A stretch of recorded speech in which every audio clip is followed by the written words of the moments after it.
My dear lovely viewers, the Daily Star সম্পাদক অ্যানালাইসিসে আপনাকে স্বাগত। Here we see BDR massacre অর্থাৎ বিডিআর গণহত্যা মাস্ট বি অবশ্যই করা হবে বা করতে হবে রিইনভেস্টিগেটেড পুনরায় তদন্ত। একসাথে যদি দেখি অর্থটা দাঁড়াচ্ছে বিডিআর হত্যাকাণ্ড ও গণহত্যা অবশ্যই পুনরায় তদন্ত করতে হবে। Must be or must as auxiliary verb হিসেবে আবশ্যকতা অর্থে আমরা ব্যবহার করে থাকি, অর্থাৎ অবশ্যই করা হবে বা অবশ্যই করবে বা অবশ্যই করতে হবে এরকম অর্থ প্রদানে। এখানে দেখুন মাস্ট বি এরপরে ভার্বের থ্রি ফর্ম রিইনভেস্টিগেটেড, অর্থাৎ বাক্যটি প্যাসিভে আছে। এই বাক্যটি যদি আমরা অ্যাক্টিভে লিখি তাহলে কিভাবে লিখতে পারি? দেখুন অনেকেই প্রশ্ন করেন যে প্যাসিভে আছে, ঠিক আছে, সেই বাক্যটি অ্যাক্টিভে কি হবে? দেখুন আহ কিছু কিছু বাক্য আছে তাকে প্যাসিভে লিখলেই সৌন্দর্য দেখায়, আবার কিছু কিছু বাক্য আছে অ্যাক্টিভে লিখলেই তাকে সুন্দর দেখায়। তারপরও আমি আপনাদের সুবিধার্থে একটু বলছি, দেখুন এই বাক্যটি যদি আমরা খুঁজি, যিনি কাজটি করেছেন তিনি কিন্তু এই বাক্যে নাই। অর্থাৎ এখানে হওয়ার কথা ছিল বাক্যটি আমি যদি পূর্ণ করি, অর্থাৎ প্যাসিভ বাক্যটি যদি আমি আরো বেশি পূর্ণ করি, মানে কিছু সংযোজন করে, যেমন আমি বলতে পারি যে বাই দা কি প্রপ কমিটি, বা আমরা বলতে পারি কি এটা বলতে পারি যে বিশেষ করে এই সরকারের দ্বারা। আমরা এখানে সাবজেক্ট হিসেবে অনেককে আনতে পারি, বললাম যে এই সরকারের দ্বারা বা প্রুফ কমিটি, বা আমরা আরো কিছু বলতে পারি। Here we see, অর্থাৎ আমরা এখানে চাইলে সাবজেক্ট হিসেবে অনেক কিছুকে আনতে পারি। ঠিক আছে, ওকে।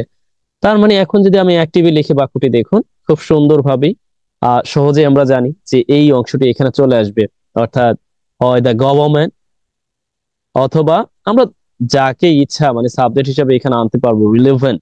ওকে, এই তো কমিটি, সরি, হ্যাঁ কমিটি, প্রুফ কমিটি। ওকে, এরপর কি আমরা বলতে পারি মাস্ট রি ইনভেস্টিগেট, এরপরে কি বিডিআর ম্যাসাকার। বুঝলেন? অনেকে জানতে চান বা এগুলো বুঝতে চান যে আসলে কিভাবে করতে পারি। দেখুন যখন যেই প্যাসিভ বাক্যের সাবজেক্ট থাকবে না, অর্থাৎ বাই যোগে সাবজেক্ট থাকবে না, তখন আপনাকে বাই যোগে এই সাবজেক্টটি তৈরি করে নিতে হবে। অর্থাৎ সম্ভাব্য কে কাজটি করতে পারে, অর্থাৎ পুনরায় তদন্তের কাজটি কে করতে পারে, বুঝতে পারলেন এখন? তাকে আপনি অ্যাক্টিভ বাক্যের সাবজেক্ট হিসেবে ধরে এরপরে অ্যাজ ইউজুয়াল যেভাবে কাজটি করতে হয় সেভাবে করে দেবেন অ্যাক্টিভ সেন্সে। আশা করছি বুঝতে পেরেছেন। ওকে, জি। আপনার জন্য এই পর্যায়ে আমি একটা কাজ দিয়ে দিচ্ছি, জাস্ট এতটুকু দিয়ে দিচ্ছি, দেখে আপনি কি করেন। যে দা thief was caught, এই বাক্যটি yesterday, এই বাক্যটি আপনি কি করবেন? অ্যাক্টিভে করবেন। তাহলে মূলত আমি আর কিছু বলবো না, এই কাজটি আপনার দায়িত্ব। অর্থাৎ ঠিক এই সেন্সে করবেন। কোন সেন্সে? যে এই কাজটি মূলত এখানে কিন্তু সাবজেক্ট নাই যারা কাজটি করবে, এই জন্য একে প্যাসিভে লেখা হয়েছে। আর অ্যাক্টিভে যখন আমি এটা বুঝতে যাব, অর্থাৎ এই কাজটি সম্ভব কারা করতে পারে, রিলেভেন্ট বাক্য কে হতে পারে, কে কাজটি করতে পারে, তাকে বায়যোগে এনে আমি প্যাসিভে পূর্ণ করলাম, এরপরে অ্যাক্টিভে রূপান্তর করলাম। অর্থাৎ অ্যাক্টিভ বাক্য কিভাবে তৈরি হয় আমরা তো জানি। ঠিক একই রকম ভাবে এই বাক্যটি আপনি করবেন। দেখি যে যে করে দিবেন, আহ definitely you will be a boss in your future in English, not only writing but also speaking or writing or reading. Okay, যাই হোক আমরা মূল আলোচনায় যেতে পারি। ও তার আগে এখানে আরেকটি সাব হেডিং আছে, আমরা দেখার চেষ্টা করব। আজকে কিছু দারুণ গ্রামাটিক্যাল স্ট্রাকচার এবং ফাংশনের সাথে পরিচিত হতে যাচ্ছে। দেখুন এই বাক্যটি কিভাবে তৈরি হয়েছে। তবে তার আগে একটু বলে নেওয়াটা আবশ্যক, তা হলো ডেইলি স্টার সম্পর্কে অনেকেই, অর্থাৎ অনেকেই মতামত দিয়েছেন আমি যেন এই ডেইলি স্টার পত্রিকা নিয়ে ভিডিও তৈরি না করি। দেখুন যারা শিখতে চান, অর্থাৎ ভালোভাবে শিখতে চান, ইংরেজি ভোকাবুলারি শিখতে চান, এই গ্রামাটিক্যাল স্ট্রাকচার ও ফাংশন সম্পর্কে দারুণভাবে অভিজ্ঞ হতে চান, তাদের জ্ঞাতার্থে জানাচ্ছি ডেইলি স্টার হতে পারে আপনার জন্য অনেক বেশি মঙ্গলজনক। এই জন্য বলছি, আমরা আমাদের যে দেশের ঘটনাবলী আছে এই সম্পর্কে আমরা কিন্তু দারুণভাবে অবগত থাকি, কম বেশি, বিশেষ করে যারা সোশ্যাল মিডিয়ায় আছে, রাইট? এখন সেই অবগত ব্যাপার যখন আমরা ইংরেজিতে শুনবো বা ইংরেজিতে পড়বো, তখন দারুণভাবে ওই শব্দগুলোর ইংরেজি আমরা সহজেই ক্যাপচার করতে পারবো। কিভাবে করতে পারবো শুনবেন। যেমন তদন্ত কমিটি, আমরা শুনতে শুনতে অভ্যস্ত। দেখুন, তদন্ত কমিটির ইংরেজি হচ্ছে প্রুফ কমিটি। হিয়ার, তদন্ত কমিটি। আবারও যেমন আমরা জানি যে তদন্ত, পুনরায় তদন্ত করা হবে, অর্থাৎ বা পুনরায় তদন্ত, রিইনভেস্টিগেশন। যখনই আমরা এগুলো শুনবো না, দারুণ ভাবে আমাদের মাথায় কাজ করবে। অর্থাৎ এই ভোকাবুলারি গুলো আমরা দারুণ ভাবে কাজে লাগাতে পারবো আমাদের প্রয়োজনে। দেখুন, এই যে মেসাকার এখানে আছে, আমি আবারও এর একটি প্রতিশব্দ যেমন বলে দিচ্ছি এরকম ভাবে, যে কানেইস, অর্থাৎ মেসাকার। আবারও একটি প্রতিশব্দ বললাম, যে মাস্কলি, অর্থাৎ গণহত্যা, মেসাকার। এই যে যে ব্যাপারগুলো আমি বলছি না, দারুণ ভাবে আপনার মাথায় সেট হয়ে যাবে। কারণ এই গণহত্যা, এই বিডিআর গণহত্যা, এই তদন্ত কমিটি, এই মানে সরকারি কার্যক্রম, এগুলো শুনতে শুনতে আমরা অভ্যস্ত। যার কারণে ইংরেজিতেও যখনই আমরা দেখবো, আমাদের প্রোনাউন্সিয়েশন, আমাদের স্পেলিং, আমাদের আবারও অ্যাপ্লাই করার যে সামর্থ্য, সবগুলো একসাথে কাজ করবে। এখন বলতে পারেন অল্টারনেটিভ দ্য ট্রিবিউন আছে, ঢাকা ট্রিবিউন আছে, তারপরে দ্য ইন্ডিপেন্ডেন্ট আছে, আরো কয়েকটি পত্রিকা আছে। দেখুন, ওদের যে লেখা, বা গার্ডিয়ান বলতে পারেন, গার্ডিয়ান কিন্তু বৈশ্বিক ব্যাপার নিয়ে কথা বলে। অর্থাৎ অনেক ব্যাপার আমরা জানিই না, সেইগুলো যখন নিয়ে আমরা কথা বলবো বা আমি আপনাদের সামনে উপস্থাপন করব, তখন আপনারা অনেকেই হয়তোবা সেটাকে সহজে ক্যাপচার করতে পারবেন না। দেখুন, আমি যে কথাটি বলতে চেয়েছি তা হলো, আপনি দিনভর যে ঘটনাবলীর সাথে পরিচিত হচ্ছেন, সেই ঘটনাবলী যখন আমি যখন আপনার সামনে উপস্থাপন করব ইংরেজিতে, দারুণ ভাবে আপনি সেটাকে নিতে পারবেন এবং দারুণ ভাবে মনে থাকবে, আপনার মাথায় লেগে থাকবে। এই জন্য আমি বলছি, এটা হতে পারে আপনার জন্য ভালো একটি পথ হয়ে। আর অন্যান্য যে পত্রিকাগুলো আছে, ইংরেজি পত্রিকা, তাদের যে লেখার স্ট্রাকচার অপেক্ষাকৃত অনেক বেশি দুর্বোধ্য। যদি আপনি বিশ্বাস না করেন, তাহলে ঢাকা ট্রিবিউনের কিছু ক্লাস আমার দেওয়া আছে, দেখবেন। সেখানে অনেক কিছুই অনেকে ক্যাচ করতে পারে না, ধরতে পারে না। যেহেতু আমরা শিখতে চাচ্ছি, সুতরাং আমরা বেস্ট ওয়েতে শিখবো। আর আমরা ভালোটা নিয়েই শিখবো, খারাপটা এভয়েড করব। অর্থাৎ আমি আপনাদের সামনে যা উপস্থাপন করব, তা যেন ভালো হয়। অর্থাৎ আমি তা আগেই পড়ে নেই, যাতে সেইগুলো আমার আপনার মনে সামান্য পরিমাণ দাগ কাটতে না পারে, অর্থাৎ নেগেটিভলি দাগ কাটতে না পারে, দেশের বিরুদ্ধে না যেতে পারে। আশা করছি আমার এই বক্তব্যটুকু আপনি সহজভাবে নেবেন। যদি না নিতে পারেন, সাহসিকতার সাথে ফার্মলি আপনি যুক্তি সহকারে আপনার যেই যা বলতে চান সেটাকে কমেন্টে আমাকে অবগত করতে পারেন। যাই হোক, আমরা আমাদের যে মূল আলোচনা আছে সেখানে চলে যাই। Okay, here decision not to form. দেখুন তো, আমরা সাধারণত কি জানি, যে এখানে সাবজেক্টের পরে নট চলে যাচ্ছে, এরকম বোঝাচ্ছে না? ফর্ম অফ প্রুফ কমিটি, অর্থাৎ এখানে এমনি সাধারণ অর্থটা হচ্ছে সিদ্ধান্তটি হয়নি, অর্থাৎ প্রুফ কমিটি তৈরিতে, তদন্ত কমিটি গঠন করতে সিদ্ধান্ত হয়নি। ইজ নাও ডিসঅ্যাপয়েন্টিং, এখন এটি হতাশাজনক।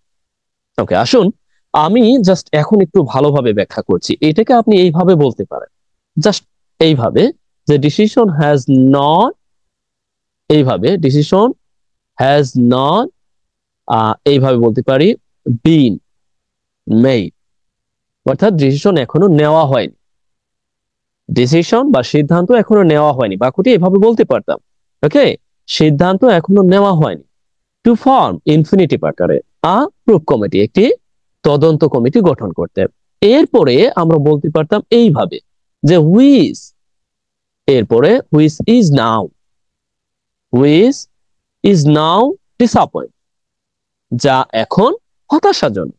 হিয়ার ডিসঅ্যাপয়েন্টিং এর অর্থটা হচ্ছে কি? হতাশাজনক, হতাশা। দেখুন, আমরা সাধারণত ডিসঅ্যাপয়েন্টিং, ডিসঅ্যাপয়েন্টেড, আমরা যখন ডিসঅ্যাপয়েন্টেড ব্যবহার করি, প্রতিটা শব্দই এক একটি মানে দারুণ ভাবে গ্রামাটিক্যাল ফাংশন হিসেবে কাজ করে। দেখুন, ডিসঅ্যাপয়েন্টেড এর অর্থটা হচ্ছে হতাশ। ওকে, ডিসঅ্যাপয়েন্টেড অর্থটা কি? হতাশ বা হতাশাগ্রস্ত।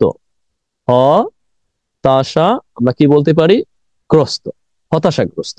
আর ডিসঅ্যাপয়েন্টিং এর অর্থটা হচ্ছে হতাশাজনক। অর্থাৎ এই যে যে তদন্ত কমিটি গঠন হয়নি, এটা কিন্তু প্যাসিভ ফর্মে বললাম, যে এই যে তদন্ত কমিটি গঠন করার জন্য সিদ্ধান্ত এখনো নেওয়া হয়নি।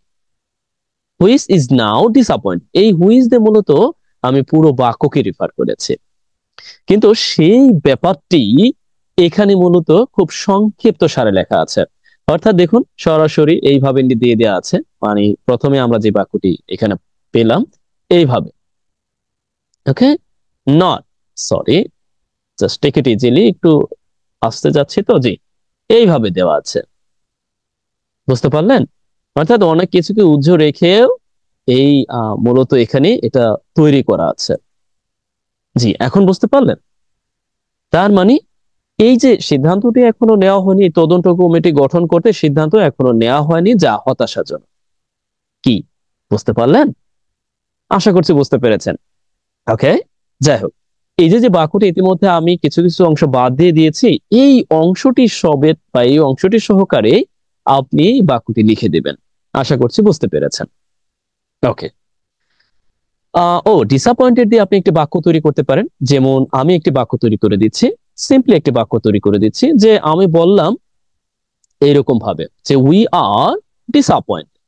ওকে, disappoint, okay, we are disappointed, আমরা হতাশ। To see, to see what the country right now, what the country is facing, মানে এই মুহূর্তে কান্ট্রি মানে কি কিসের সম্মুখীন হচ্ছে। ঠিক একই রকম ভাবে আপনি একটি বাক্য তৈরি করুন তো। এখানে বলছে হতাশ, আমরা হতাশ যে দেশে কি হচ্ছে, বা এই দেশ কি ফেস করছে বা কিসের মধ্য দিয়ে যাচ্ছে। ওকে, ফেস উইথ, আমরা যদি আরো কিছু দিতে চাই, উইথ চ্যালেঞ্জেস, কি মানে কি চ্যালেঞ্জেস এই দেশ কি করছে, ফেস করতেছে, আমরা দিতে পারি। একই রকম ভাবে আপনি একটি বাক্য তৈরি করুন তো। দেখুন, আমি মূলত লেখার জন্য সময় সুযোগ পাচ্ছি না, যার কারণে এই যে যে আলোচনার মধ্যেই ভাবছি যে আপনাদের লেখার ব্যাপারটাকে সংযোজন করে দিব, যে আপনারা এখান থেকে লেখাও যাতে একই সাথে শিখতে পারেন। আমি চাচ্ছি যে ভার্সেটাইল হোক আর কি। জানি না কে কিভাবে নিবেন।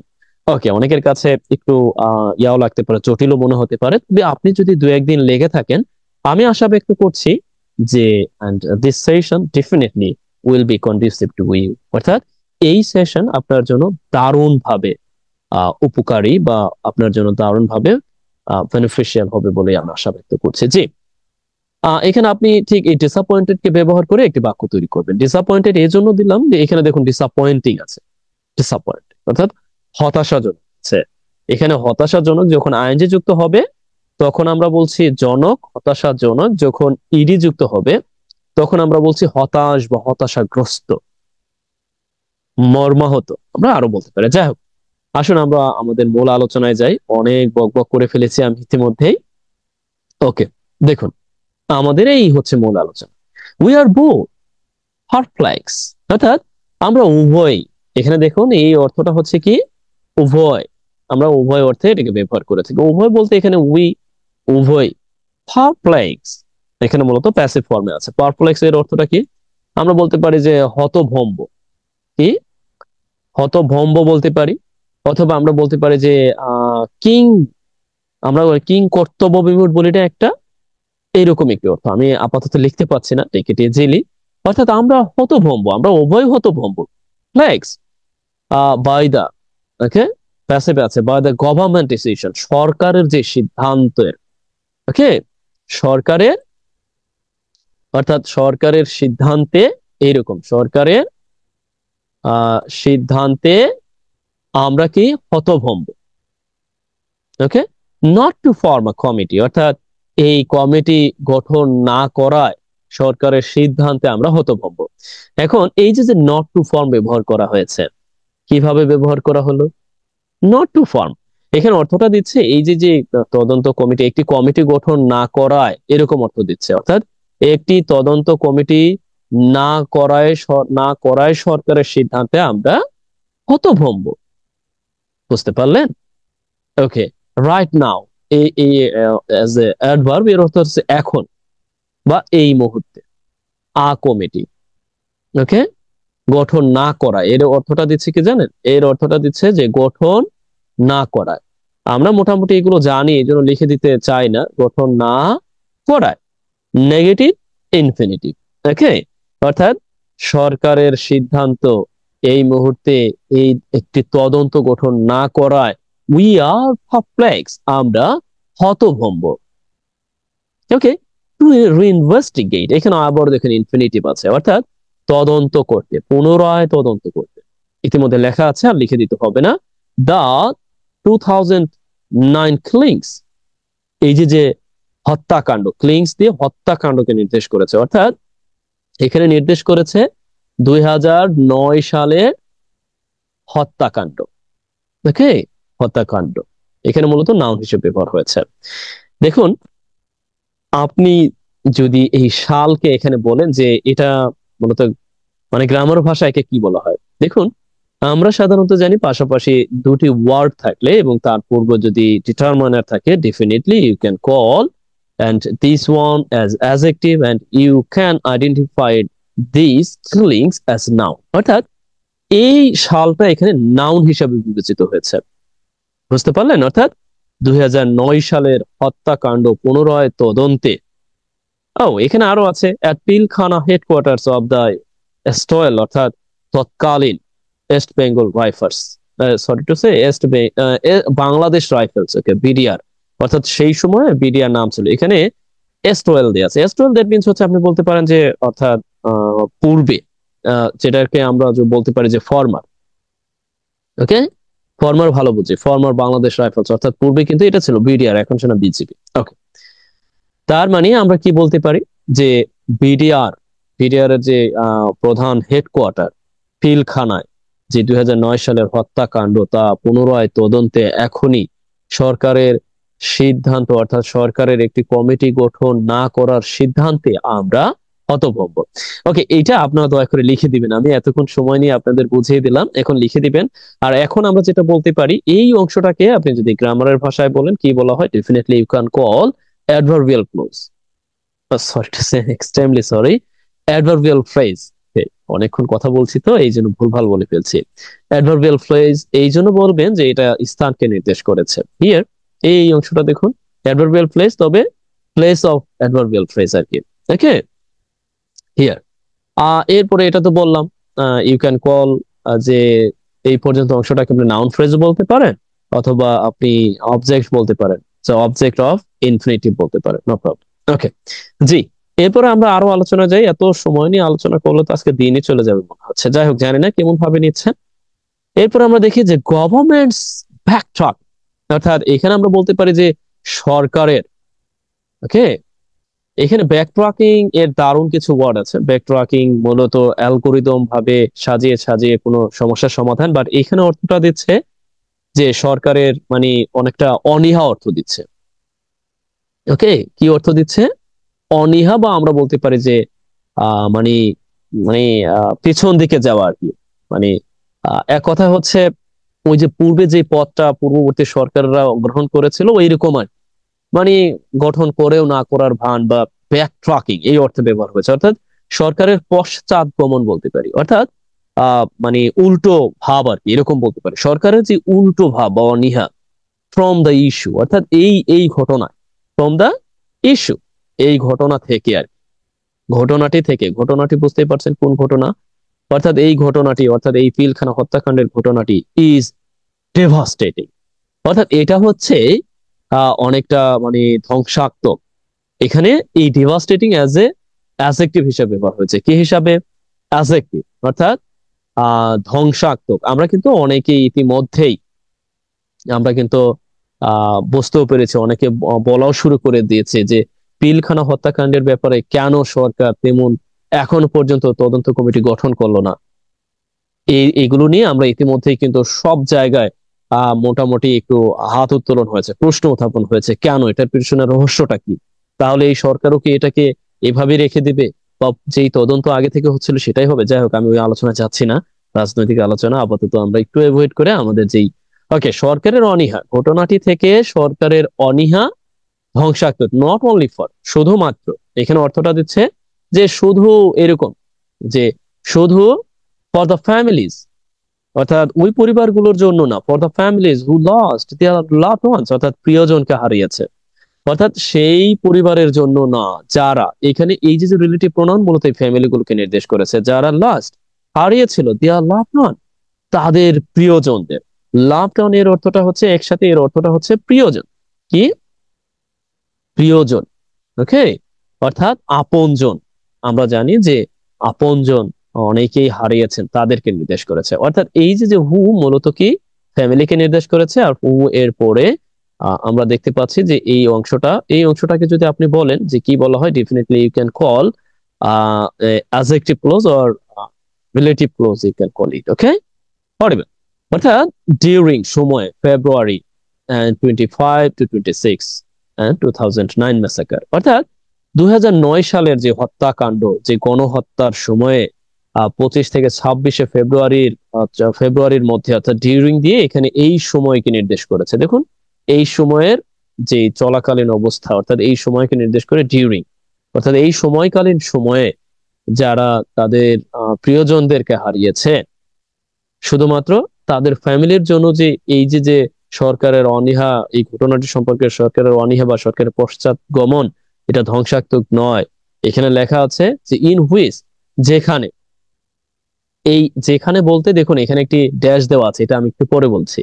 যেখানে, ইন হুইচ যেখানে, অর্থাৎ যেখানে, আমরা কিন্তু এসব ব্যাপারে অনেকে অবগত, যেখানে 74 জন, অর্থাৎ 74 people, that means personnel, army personnel, including 75 army officials, অর্থাৎ এই 74 জন মানুষের মধ্যে এই সহ, এর অর্থটা হচ্ছে কি সহ, কি 57 জন আর্মি অফিসিয়াল, অর্থাৎ যারা আর্মির যারা ইয়া ছিল, অর্থাৎ অফিসার্স ছিল, তাদেরকে ওয়ার কিল, হত্যা করা হয়েছিল। হিয়ার, এরপর আবার ড্যাশ দেওয়া আছে, বুঝতে পারলেন? তার মাঝে আবারও কমা দেওয়া আছে। কি আপনার কাছে অবাক লাগছে না? এখানে কমা, এখানে ড্যাশ, এখানে এরকম, আবারও বাট অলসো, অর্থাৎ এই যে যে দেখুন এইখানে নট অনলি, অর্থাৎ এই বাক্যের যাকে আমরা কোরিলেটিভ কনজাংশন বলে থাকি, এই বাক্যের এখানে হচ্ছে নট অনলি, আর পুরো অর্থ প্রদান এখানে হচ্ছে বাট অলসো। অবাক লাগছে না? মানে এই যে মাঝখানে কত কথাবার্তা, দেখুন তো, এই ব্যাপারটি নিয়েই কিন্তু আমরা অনেক বেশি ঝামেলায় পড়ে যাই। ওকে, দেখুন আমি চাইলে এই অংশটিকে, ধরুন এই অংশটিকে আমরা এখান থেকে গায়েব করি। এখন দেখুন তো, এখন সহজে আমরা বলছি যে ইয়েস, শুধুমাত্র যারা তাদের প্রিয়জনকে হারিয়েছে এই 2009 সালে মেসাকারের সময়, শুধু তাদের জন্যই নয়, but also for the nation, এটা জাতির জন্য অনেকটা ধ্বংসাত্মক। কি হচ্ছে না? এখন এর মাঝে আবার কি করেছে, এখানে একটু অতিরিক্ত তথ্য সংযোজন করা হয়েছে। যেই অতিরিক্ত তথ্য সংযোজন করতে গিয়ে একটি রিলেটিভ প্রোনাউন ব্যবহার করা হয়েছে। রিলেটিভ প্রোনাউন ব্যবহার করে এখানে এই তথ্যগুলো দেওয়া হয়েছে, এবং এই তথ্যটাকে আলাদা করা হয়েছে ঠিক এইভাবে ড্যাশ দিয়ে। এখন এখানে চাইলে খুব সহজে কমা দেয়া যায়, কি ড্যাশের পরিবর্তে এখানে কি করা যায়, তো কমা। এখন কমা দিলে কি হতো জানেন? কমা দিলে একটা ঝামেলা হয়ে যায়। ঝামেলাটা কি? ঝামেলা হচ্ছে এইখানে কমা, এরপরে আমরা দেখতে পাচ্ছি এইখানে ইনক্লুডিং, যখন আমরা প্রিপোজিশনটা যুক্ত করি অতিরিক্ত তথ্য প্রদানের জন্য, তখন এই অংশটাকে কমা দিয়ে আলাদা করতে হয়। এখন এখানে কমা, এখানে কমা, আবারও এখানে কমা, এখানে কমা দিয়ে যদি এটাকে আলাদা করা হয়তো, ধরেন আমি কথার কথা এখানে আবারও এখানে কমা দিলাম, এখানে কমা দিলাম, মানে আমি আপনাদের প্র্যাকটিক্যালি দেখিয়ে দিচ্ছি কেন ড্যাশ দিয়েছে। আসলে ড্যাশ ব্যবহারের বিশাল মহত্বের ব্যাপারটা নাই, মানে আমরা আপনারা যারা এই ড্যাশ ব্যবহার নিয়ে অনেক বেশি ঝামেলায় পড়ে যায় তাদের ক্ষেত্রে বলছি, এখানে অতিরিক্ত তথ্য দেওয়ার জন্য এবং বোঝার সুবিধার্থে ড্যাশ দেওয়া হয়েছে। এখন দেখুন তো, এই কমা, এই কমা, এই কমা, এই কমা, আপনার কেমন যেন একটু মানে এলোমেলো হয়ে যেত না ব্যাপারগুলো, মানে একটু খাপছাড়া খাপছাড়া পরিস্থিতি হতো। এখন এটাকে দারুণ ভাবে, অর্থাৎ অর্থপূর্ণ করা যেতে পারে ঠিক এইভাবে। অর্থাৎ এখন বোঝালাম এই যে, যে এই বাক্যে কিছু অংশ ঠিক এই ড্যাশের পরেও আছে, বুঝতে পারলেন? অর্থাৎ এই যে অংশটা এই অংশের সাথে সংশ্লিষ্ট, আর এই অংশটা অতিরিক্ত এখানে সংযোজন করা হয়েছে। কি এখনো বুঝতে পারেননি? জানি না আমি কতটুকু বোঝাতে পারছি। যাই হোক, আমরা সামনের দিকে যাই, আজকে লিখে দিতে পারছি না, সরি টু সেই। ওকে, এতটুকু লিখে দেওয়া যায়, অর্থাৎ এই যে তাদেরকে হত্যা করা হয়েছিল এই পর্যন্ত, এখানে এই বাক্যটি শেষ। এরপরে বাট অলসো, তার মানে এখানে অর্থ দেয় শুধু এরাই না, এবং কি জাতির জন্যেও, এরকম অর্থ প্রদানে আমরা এটা করে থাকি। ওকে, এরপরে দেখি। এরপরে এখানে আছে যে আফটার শেখ হাসিনাস ফল। ওকে, ইন্টারেস্টিং।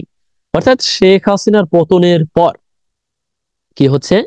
শেখ হাসিনা, শেখ হাসিনার পতনের পতনের হয়েছে পতনের পর। ওকে, শেখ হাসিনার পতনের পর এখানে এই যে যে অ্যাপোস্ট্রফি দেখতে পাচ্ছেন, এই অ্যাপোস্ট্রফি দ্যাট মিন্স পতনের এই কাজটি করছে। আর ফল মানে হচ্ছে পতন। ফল কি? ও, হাসিনার, সরি টু সে, এই অ্যাপোস্ট্রফি হচ্ছে হাসিনার, আর ফল মানে হচ্ছে পতন। ফল এখানে এজ এ নাউন হিসেবে ব্যবহার হয়েছে, অর্থাৎ শেখ হাসিনার পতনের পর হিয়ার দা ইস্যু, ঘটনাটি, অর্থাৎ এই যে যে ক্লেইং, এই যে হত্যাকাণ্ডের ঘটনাটি, অফ রিইনভেস্টিগেটিং কার্নেস। এই দেখুন, আমি যে শুরুতে একটি শব্দ বলেছিলাম কার্নেস, শুরুতে এই যে এখানে একটু লক্ষ্য করুন তো, এইখানে এইখানে দিয়েছিলাম কার্নেস, বুঝতে পারছেন? কার্নেজ এর অর্থটা হচ্ছে মানে হত্যাকাণ্ড, গণহত্যা। ওকে, মানে নির্বিচারে হত্যা। তার মানে এই যে যে হত্যাকাণ্ডের, পুনরায় হত্যাকাণ্ডের ঘটনাটি, পুরো অংশটা হচ্ছে অ্যাজ এ সাবজেক্ট। অনেকে বলতে পারেন কিভাবে হলো, আর এখানে দা কেন হলো? দেখুন, আমি যখন বলছি ঘটনাটাই বলছি, এই শুধুমাত্র ইস্যুটাই জানেন কতভাবে ব্যবহার হয়। ইস্যু, যখন এই ইস্যুকে আপনি ভার্ব অর্থ দিবেন, তখন এর অর্থটা জারি করে। যখন নাউন অর্থ দিচ্ছেন, নাউন, তখন এর অর্থটা হয়ে যাচ্ছে ঘটনা বা ইস্যু, মানে আমরা জানি যে টপিক, রাইট? আবারও ইস্যু দিয়ে মানে আমরা পার্টিসিপল আকারে ব্যবহার করতে পারি, তারপরে পাস্ট পার্টিসিপল আকারে ব্যবহার করতে পারি অনেক ভাবে, আপাতত ওই কথাবার্তায় যাচ্ছে না। এরপর অফ, এরপর আমরা দেখতে পাচ্ছি রিইনভেস্টিগেটিং, অর্থাৎ পুনরায় তদন্ত করার। অর্থটা কি দিচ্ছে? পুনরায় তদন্ত করার। কি? এই কার্নেস, পুনরায় তদন্ত করার, এই গণহত্যা তদন্ত করার ঘটনাটি কেম আপ। কেম আপ এর অর্থটা হচ্ছে সামনে আসে, বা আমরা বলতে পারি ইয়েস, সামনে আসে বলতে পারি প্রধান ভার্ব হিসেবে আর কি, সামনে আসে। অথবা আমরা বলতে পারি যে উঠে। কি? উঠে। মে অ্যাজ মেনি কোশ্চেন, অ্যাজ এখানে মূলত ব্যবহার হয়েছে অ্যাজ এ ক্লোজ মার্কার হিসেবে। ওকে, কারণ অ্যাজ এর অর্থটা কি হতে পারে, এখানে আমি একটু পুরোপুরি না পড়লে বোঝা যায় না, কারণ বা যেহেতু বলতে পারি।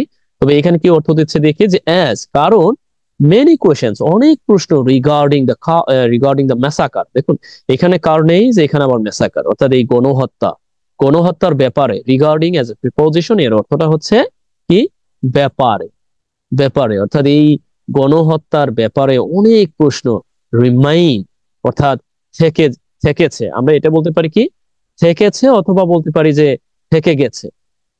এখানে মূলত remind as a intransitive verb হিসেবে আমরা দারুণ ভাবে ব্যবহার করতে পারি, রিমাইন্ড অর্থাৎ থেকে যাওয়া। এরপরে আমরা কি করতে পারি, যে যেহেতু ইন্ট্রান্সিটিভ ভার্ব হিসেবে ব্যবহার করতে পারি, এরপরে আমরা যে কোনো ভার্বের, প্রাসঙ্গিক ভার্বের পাস্ট পার্টিসিপাল ফর্ম বসিয়ে দিতে পারি। অর্থাৎ উত্তরহীন থেকে গিয়েছে বা থেকেছিল, অর্থাৎ উত্তর ছিল না। কি ছিল না? উত্তরহীন। অর্থাৎ অর্থটা যাচ্ছে যে অনেক প্রশ্ন, কারণ অনেক প্রশ্ন। কি? উত্তরহীন। আরো দারুণ শব্দ ব্যবহার করতে পারি, আমি উত্তরহীন বলছি, সরি টু সে, অর্থাৎ মানে জবাব ছিল না, অর্থাৎ জবাবের বাইরে ছিল, বা উত্তরহীন থেকে গিয়েছিল, উত্তর ছিল না। Okay, during the Awami League regime, অর্থাৎ আওয়ামী লীগ রেজিমের সময়। বুঝতে পারলেন? ওকে, আশা করছি এটা লিখে দিতে হবে না। রিমেইন, এরপরে আমরা কি করতে পারি, এইভাবে ভার্বের পাস্ট পার্টিসিপল ব্যবহার করতে পারি। ওকে, আসুন আমি আপনাদের একটি উদাহরণস্বরূপ দেখাই। দেখুন, কিছু লিঙ্কিং ভার্ব আছে, কিছু ইন্ট্রানজিটিভ ভার্ব আছে, যেগুলোকে ব্যবহার করে দারুণ ভাবে এরপরেই আমরা এরকম ভার্বের পাস্ট পার্টিসিপল ফর্ম ব্যবহার করতে পারি। আমরা সাধারণত জানি যে একটি ভার্ব ব্যবহার করলে এরপরে কি হয়, সাধারণত ভার্বের আইএনজি ফর্ম হয়, ভার্বের পার্টিসিপল ফর্ম হতে পারে, ভার্বের আইএনজি যুক্ত ফর্ম হতে পারে, এরপরে আমরা জানি যে ভার্বের ইনফিনিটিভ ফর্ম হতে পারে, অর্থাৎ আরেকটি ভার্ব ব্যবহার করতে হলে। কিন্তু ইনট্রানজিটিভ ভার্ব ব্যবহার করলে আমরা সাধারণত আবার পার্টিসিপল ব্যবহার করতে পারি। যেমন ধরেন এখানে আমরা দেখলাম যে রিমেইন, রিমেইন কি আনঅ্যান্সার্ড অর্থাৎ উত্তরহীন, সরি আমি একটু ব্যাখ্যা করছি, আনঅ্যান্সার অর্থাৎ উত্তরহীন থেকে গিয়েছিল। এখন আমি যদি বলি যে রিমেইন এইরকম ভাবে, দেখুন আমি বলছি যে রিমেইন আনপানিশড, আনপানিশড অর্থাৎ কি হবে, অর্থাৎ শাস্তির বাইরে থেকে যায়। মানে আমি এখানে রিমেইন দিলাম, আমি এখানে ব্যবহার করলাম রিমেইন, তার মানে হচ্ছে শাস্তির বাইরে থেকে যায়। বুঝতে পারলেন? আবার দেখুন আরো একটি লিঙ্কিং ভার্ব, দেখুন ইন্ট্রানজিটিভ ভার্ব গো আনপানিশড।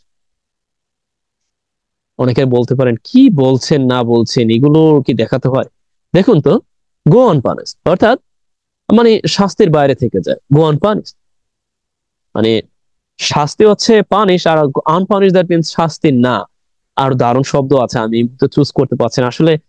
মানে ইংরেজিতে যারা সাধারণত, আমি দীর্ঘ 8 বছর 9 বছর যাবত লেখালেখি করি, আমার পরীক্ষা সবকিছু এই বেসিসে হওয়ার কারণে মানে কিছু কিছু শব্দের প্রকৃত বাংলা অর্থ সাজানোটা কিছু কিছু ক্ষেত্রে আমার জন্য এটা আমি বলবো একটা ল্যাকিংস, আমার একটা অভাব। আমার আরো দারুণ ভাবে কিছু বাংলা শব্দ জানতে হবে, তাহলে আপনাদের সামনে আরো দারুণ ভাবে উপস্থাপন করতে পারবো। যেমন গো আনপানিশড অর্থাৎ শাস্তি হয় না বা শাস্তির বাইরে থেকে যায়। বুঝতে পারলেন? আবার দেখুন তো, আমি এটা বলতে পারি না, ওকে, এটা কিন্তু বলতে পারি স্টে। স্টেও একটি ইন্ট্রানজিটিভ ভার্ব, স্টে এর পরেও আপনি আবারও পার্টিসিপল ব্যবহার করতে পারেন।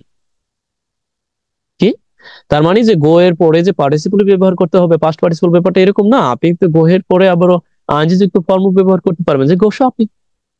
ওকে, যাই হোক ওই আলোচনা যাচ্ছি না, ওই আলোচনায় গেলে আমাদের আজকের আলোচনা বিফলে চলে যাবে।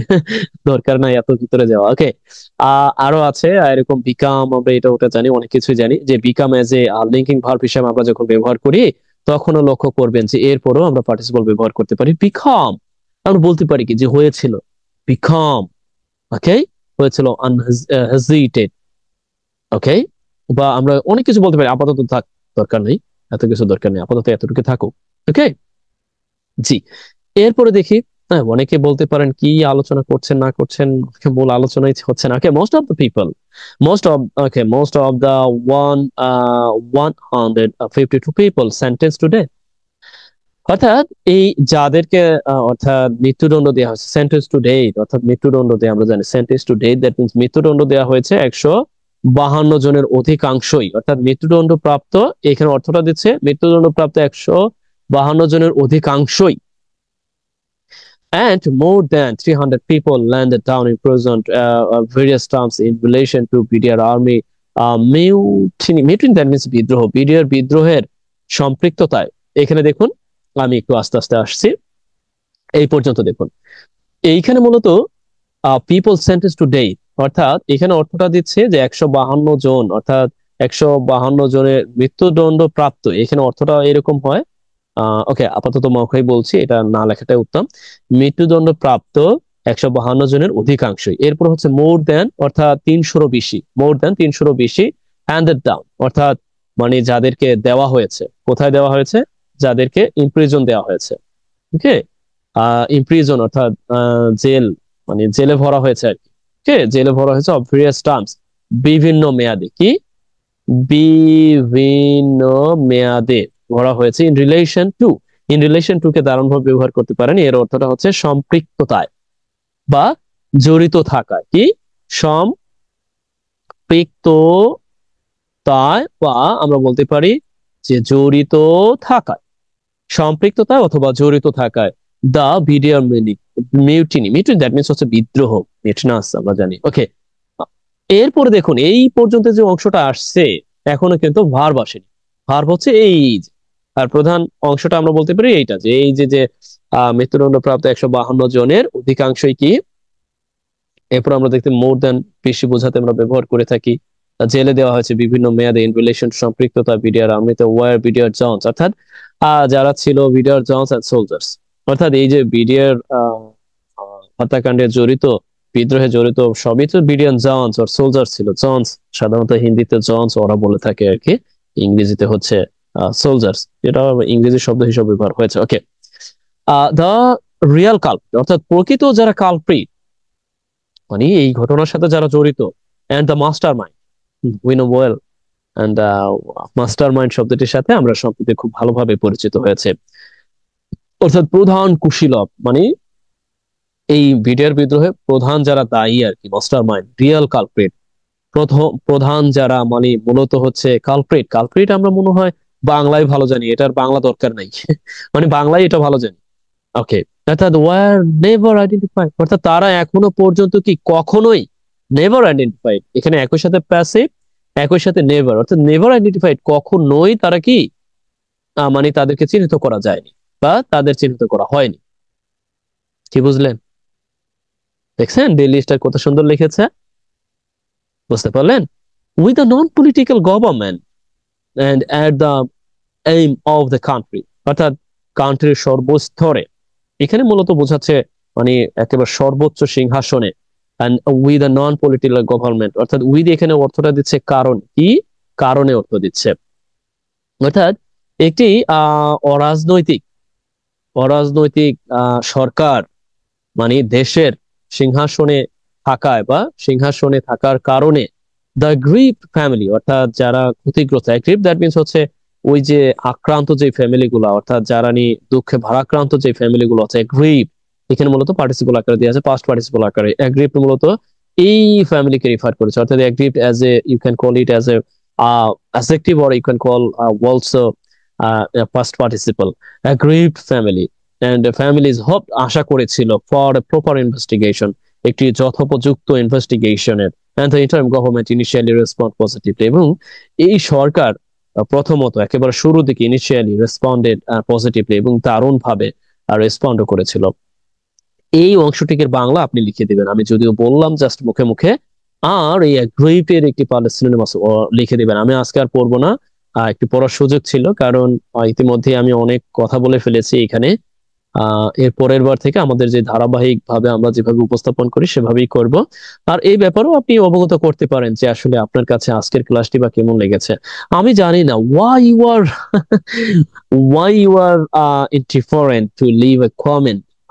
At least you should leave a comment, because you know, and when our YouTube channel get and reach, or also and easily and to go to people and those who are interested, when you are and respond, when you are responding more and more, and when you will respond, and in response to my videos, and under my videos, and when you will respond and more, definitely the YouTube algorithm also reach my YouTube channel in front of and those who are interested in this topic. So, and that is why I'm always requesting you, please, at least make a comment, at least leave a comment. Okay. And also, like, you can also share, and with those those are your well wisher, and also senior or junior brother, and those who are taking preparation, for IELTS or different type of the public exam. Please, you can share with your well wisher, and definitely, and I will be glad to hear and to also see and you are doing this job, and what I'm saying and what I'm requesting and also recommending. Okay, no more today, and definitely you will do your job, and this part definitely you will that means you will make into we will make into Bengali language. Okay, and in a proper way, or in that means proper ওয়েতে করতে হবে, ব্যাপারটা এরকম না, আপনি আপনার মতো করে করবেন। এন্ড আরেকটি পড়া ছিল আপনাদের জন্য দিয়েছিলাম, যে এই বাক্যটি আপনারা কিসে করে দিবেন, মূলত অ্যাক্টিভে করে। যাই হোক, আজ এই পর্যন্তই। ভালো থাকুন, আর আপনি আপনার মনের ইচ্ছা, আপনার যৌক্তিক কথাবার্তা, বা যে কোনো ভালো মন্দ রিকমেন্ডেশন, সব ব্যাপারেই আপনি কমেন্ট করতে পারেন। যে আজ এ পর্যন্ত, ভালো থাকুন। Best wishes for you.